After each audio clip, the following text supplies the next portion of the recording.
parce que dama ne Touba di kër Serigne Touba di suñu kër maam ñun ñëpp ñoom presque ñetti décennie ni ngi nii jamono Abdou Diouf jaarale ko ci jamono Abdoulaye Wade ba tey ci jamono président Macky Sall ñu ngi laajte statut spécial waaw ñoom joxuñu Touba statut spécial Dakar musul laajte statut spécial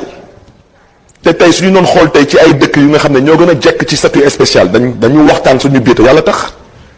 yéen na ngeen da ngeen def loi sur la parité ñu dem Touba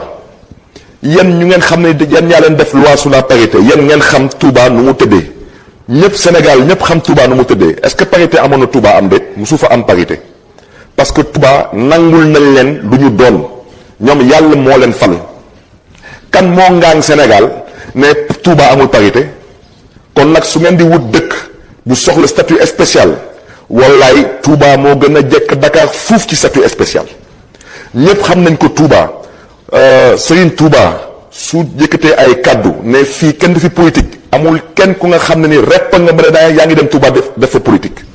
ñëpp xam nañ ko Touba Serigne Touba mooy fal kuy jiite ci mairie Touba kon nag su ñuy wut gox bu jekk ci statut spécial wax dëgg yàlla balaa ñuy joxoñ Dakar nañu joxoñ Touba parce que ñoom remplir nañu critère pour am statut spécial laaj nañ ko laajaat ko ñu bëggoon xam nag ci gàttal lu tax ñu bëgg a yëpp Dakar ak yëpp askanu Dakar